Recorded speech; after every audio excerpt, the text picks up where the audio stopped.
People be out here beefing with you, and meanwhile, you're struggling with anxiety, depression, maintaining your relationships, paying your bills, and fighting demons. Like, damn. Every time I turn around, I'm triggered. Damn. Life be beating my ass, and that bitch got hands. Are we all depressed out here? So, this is for all of us, everyone who is just trying to survive. Times I wonder why I'm just so blessed. No bite. Like God really just keep on blessing me, and it's not fair to you hoes. Nigga, what the fuck do I look like a walk in the park, bitch? You gotta pay for this.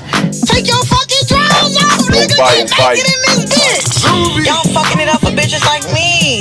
Bad bitches. Bitches with self-esteem. Yes, I indulge in talking shit. Do I have the facts to back this up?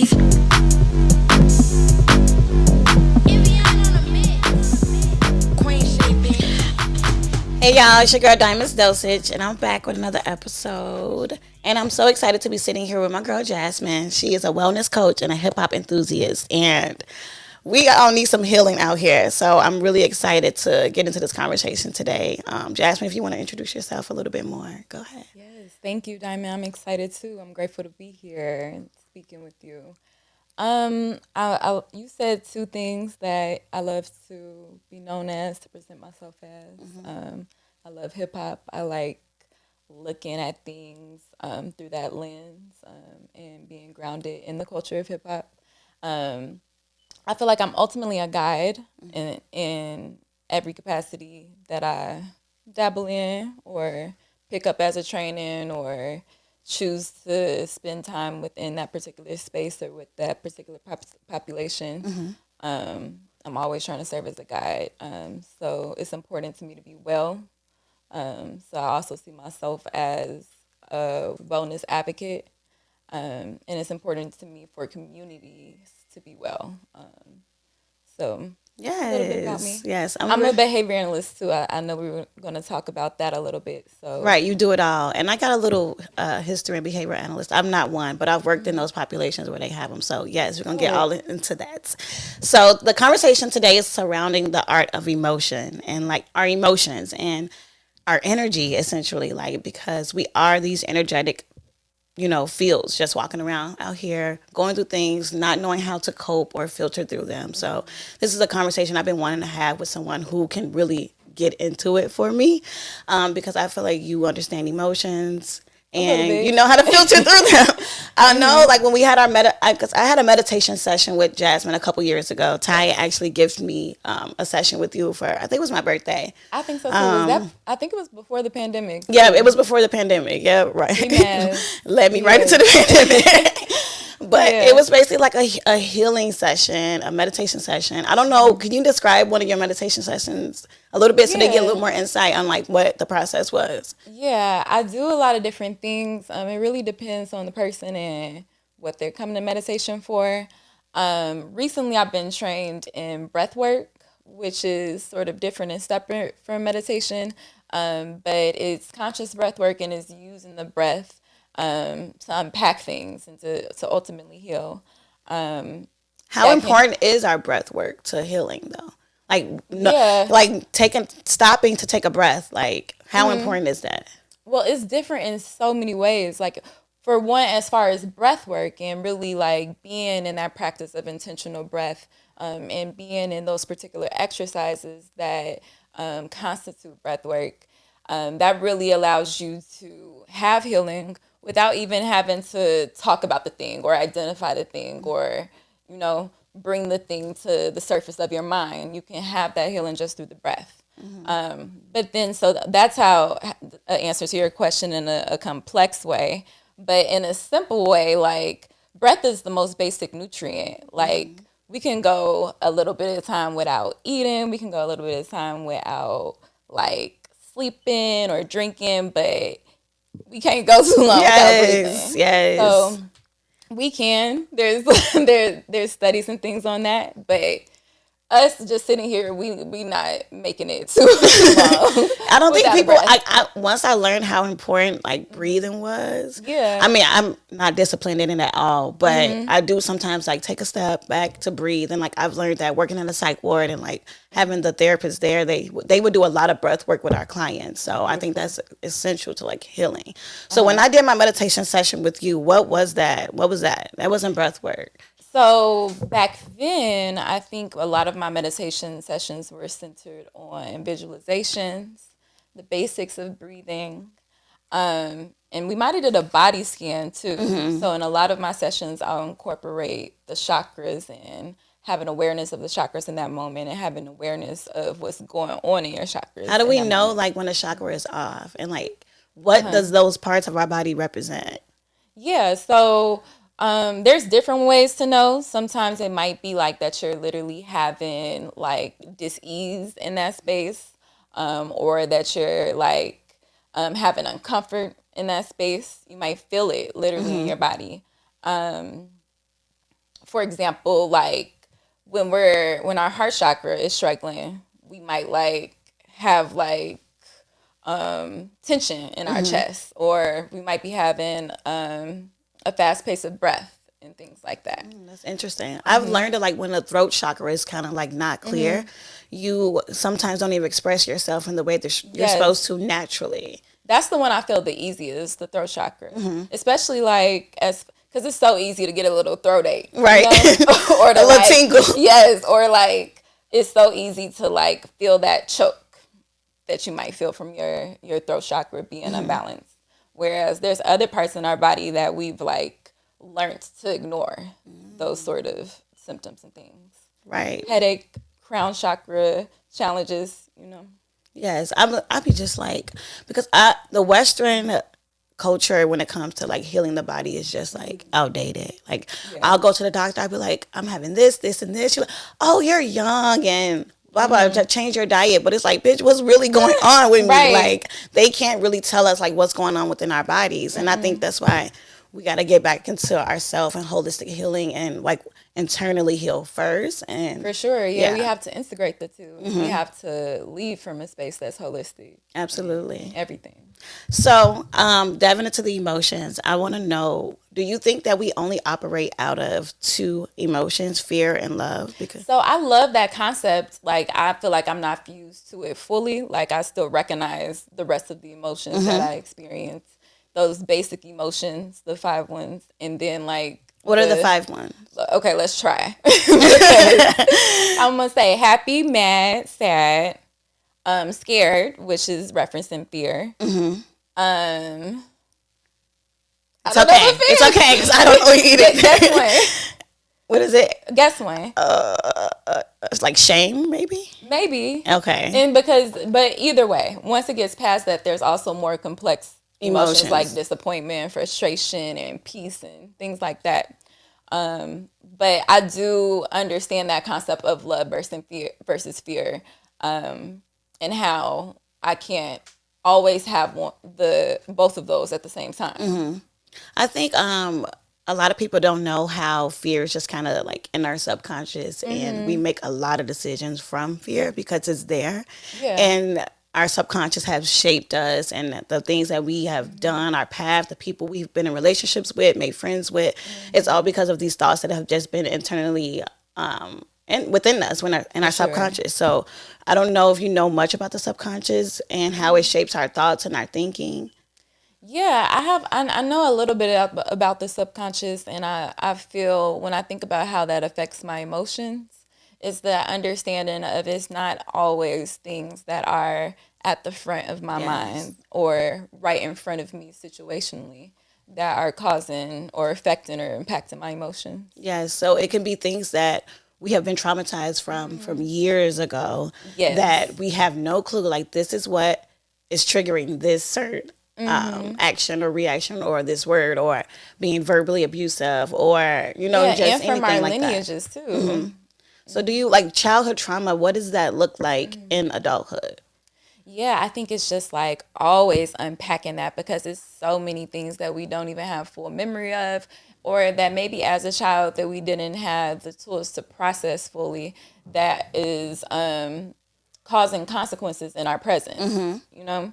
And so I think that it's like unpacking that without judgment, because it can be a fun experience. I think when we think about like doing the healing work, we always think like, huh, I gotta go Face my demons. yeah, and that's why, you know, people will have anger toward their parents, towards their abusers, and etc. Because it's like, I think we have this in our mind because of our westernized training, that we're not supposed to be in struggle, that we're not supposed to be in this process of healing. Or even feel negative emotions. I think people like, I don't want to feel this. This is not okay to feel. And I feel like it's okay to be angry, sad, and those things. It's just how you can filter through them. Yeah, because when you are feeling those feelings, like, you're doing yourself justice. Like, imagine if it was some shit that you was supposed to be mad about and you wasn't letting yourself be mad. Like, you doing yourself an injustice in that. So I think when I think about the times that I really felt deeply emotions for long periods of times, like times that I might have been in sadness or times where I really sat with anger, I'm grateful for those times. That's really deep, though. That's really deep. I think we have to start seeing like what our triggers are, because I don't know if you know about astrology, but like I'm in my Saturn return right now. Yes. Ooh, that makes me nervous. It's been whooping me. Like, but I've had some of like the hardest lessons transitioning into my 30s right now, and I'm super grateful for them. Just full circle lessons where I'm knowing I'm supposed to love myself and put myself first. So how can we recognize our childhood triggers, or like what are some things people to do to even escape those type of thoughts? Yeah. Okay. In recognizing them, I think like through the unpacking, you can see how that's showing up now. And when you look at how it's showing up now, you can choose how you want to operate from that. Do we usually see that in our relationships? Like how we're projecting trauma, I would say. Yeah. Like, do we usually see the unpacking that we've done? No, the actual trauma, like projecting. Got you. I feel like a lot of times people miss it at first, but I think that in that awareness, that's when we can look for the triggers and look out for it. I think when you sit with an emotion, or you sit with the all of the things that are around your trauma, and all of those things that from your trauma that are showing up in your present, you can have that awareness and apply it to your everyday life. So I think something that I've really been doing with triggers for me is allowing them to be informative of what changes I want to make.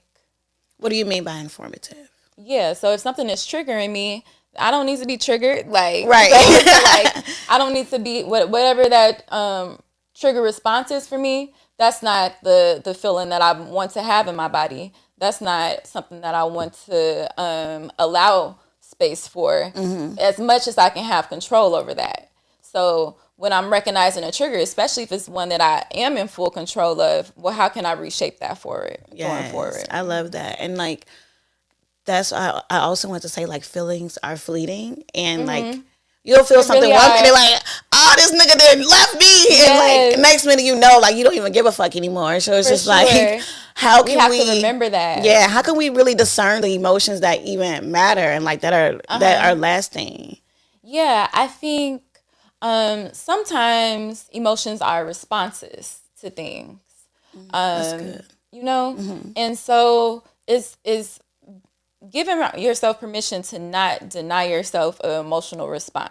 Yes. Can we talk about that a little bit more? Because I feel like a lot of relationships that I've been in, the men would not allow themselves to be emotional. They would be prideful, even though they felt so deeply. And you know, I know we don't give men the grace to even feel how they're supposed to feel, but what is that? What is that disconnect? Why don't we want to feel certain things, even if it is love? Yeah, I think one reason may be we form addictions to certain emotions, like that feeling of love, or like that feeling of joy, or feeling of acceptance, and things like that. But then there's also that we might have like some trauma around a particular emotion. Like love might not be a feeling that we trust ourselves to have.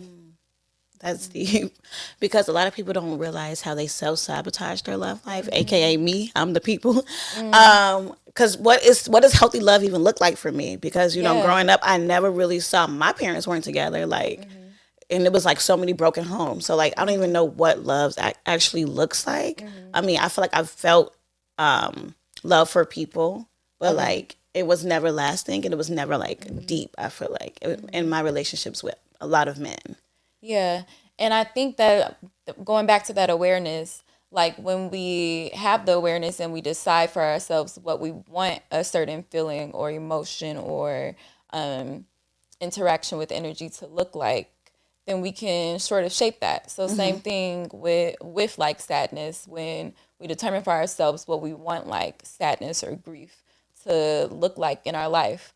You know what I'm saying? Because sometimes when you don't have the like intention behind this experience with emotions and this experience with sitting with emotions and processing what they are for you, you can like get way in too deep to something or experience something the way that you didn't intend to. Like that sadness can become self-destructive, or that anger can get in the way of your opportunities, or etc. So it's like choosing like how am I going to experience this emotion? How am I going to weave this emotion into my reality? Or what does it even look like for me? I think that's such a valid question that a lot of people need to see. Like, what does happiness look like for me? When I'm sad, what does that look like? And that's something I've just been experiencing more, because I don't know, is it me, or as I'm getting older, I'm getting like more emotional, and like when I like back, I did not give a fuck about anything. But like I'm getting older, I'm getting wiser. I'm thinking about consequences of things. I'm thinking about the experience of things, and I'm becoming more emotional with a lot of things. So I think just understanding my emotions is number one. Yes. Why did you get into wellness? I wanted to ask you this in the beginning. Yeah. I think when I first decided to get into wellness, I had like some experiences with studying activism and being around activists, and I really appreciated the effort to change community, given just everything that we have to deal with in our community. And so then I had my own personal journey with wellness, and through that, I felt like the best way that I could show up, or the best way that I could respond to that love that I had for activism, was to be a wellness guide. It's so needed. Like, it's so needed. I think this world does not focus on the mental as much as it focuses on like stack or starve and like get up and go break your back, go, you know what I'm saying? But it doesn't focus on like how every day we're carrying around these emotions, and even like people that have emotional baggage from past relationships, abuse. Like, we don't talk about these things in school. Like, I had no clue about mental wellness, and it's something that's lacking so severely. I think it's changing though. I think it's getting better. You know, I work with kids right now, and even today I just led a social skills group where we identified emotion. Yes, I love that. And these are 4 and 5-year-olds. So I do think it's changing. I honestly think social media played a little bit of part in that. For sure. Yeah, and people just the learning. Standards around wellness are different just in our society altogether, and what even white America has allowed in. And, you know, white America is real into wellness, too. So it's like, they tax it for their wellness, though. So I think I definitely recognize a raising, like, in the vibration around wellness, and people tapping into that more. I feel it. Even within my own family dynamic, like, everybody is realizing, like, okay, it's time to heal from They want to be well. They want to be well. Like, we want to heal from these generational curses. We want to heal from, you know, how we love on each other, and it's not real love. You know what I'm saying? Yeah. Do you think people have their own definition of love when it comes to it being, can love, like Bell Hooks said, love and abuse cannot exist? She did say that. you know what? And I think about that when she says it, because I don't know that I agree fully, but I think what she says is the truth. Why wouldn't you agree fully? Well, I think that what I was gonna say is I feel like in saying this, like I'm like Bell Hooks is like Mother. I love her. In her grave, like saying she's the woman that's confused about it.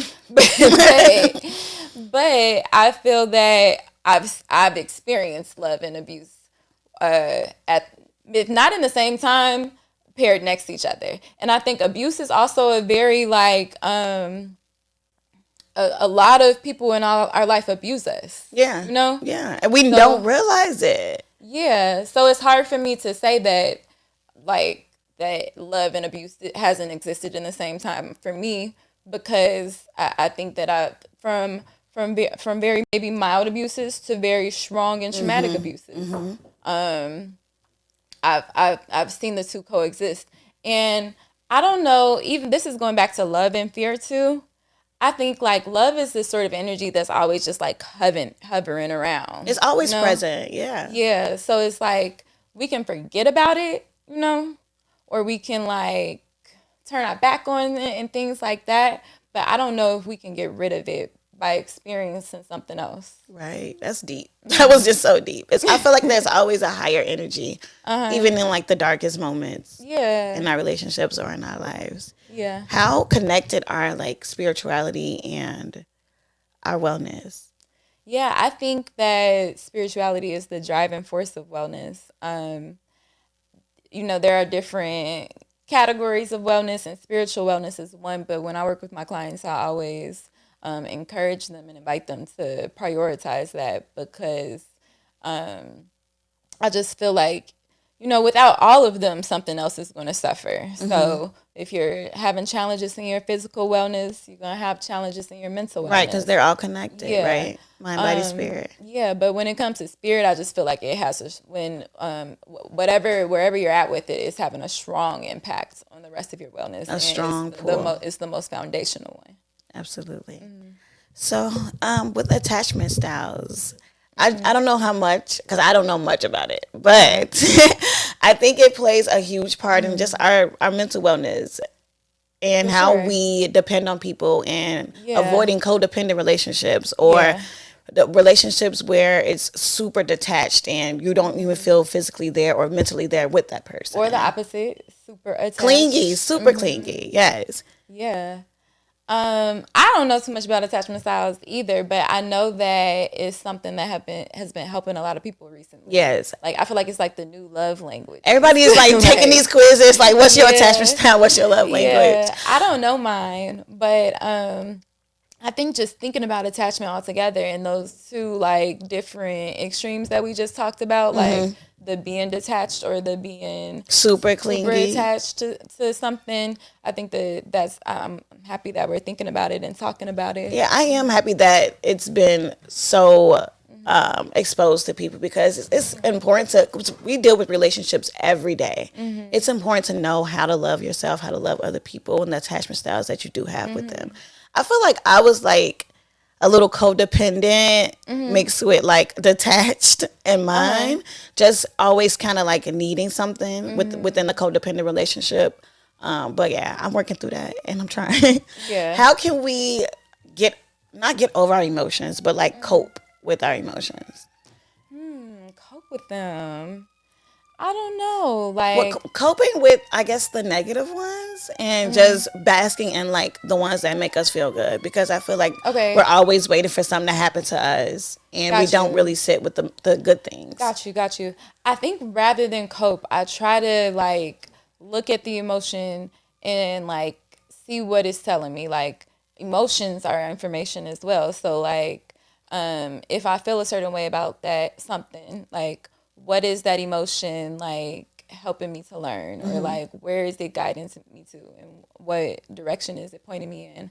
I think what helps like me in having that perspective so that I'm not in a situation where I have to cope is trying to move away from the idea of like good and bad, or like trying to move away. That's a great point. Yeah. And just let shit be what it is. Yeah, for sure. And trusting that I signed up to have all of these emotions. Like, I didn't come here just, we was talking about me being happy. I didn't come here just to be happy, you know? I came here for all of the things. Yeah, to experience the human experience. And I don't know, I was reading something where, I don't know if you know Eckhart Tolle. He's one of my favorite, he's one of my favorite spiritual leaders. Kendrick shouted him out on the album. Yeah, he's on the album too, yes. I was really surprised to see that.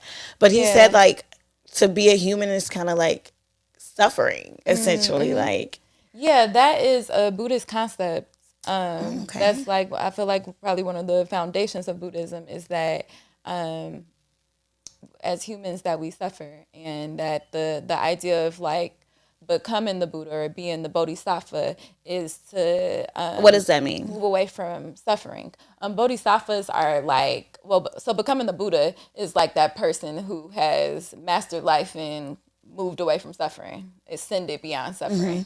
Whereas like a bodhisattva is like sort of like the walk-in version of that. So they say like Gandhi was a bodhisattva, Martin Luther King was a bodhisattva, things like that. That's very surreal. Yeah. I definitely think that all humans are going to deal with some type of neurosis or like some type of anxiety, depression, any things like that. I think it's part of our journey, honestly, to understand the emotions and feel those and to how to shift through those and cope with them. Yeah.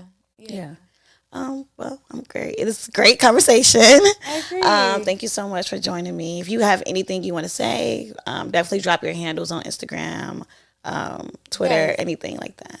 Yes, I'm on Instagram at Jasmin Kyla the God. Jasmine with no E and an S. Black people be getting that. They got their Jasmine spelling options in their mind. Yes. So with no E and with the S. Jasmin Kyla the God. Do you have any upcoming events? I know you do like yoga. When is this dropping? We don't know. Ooh,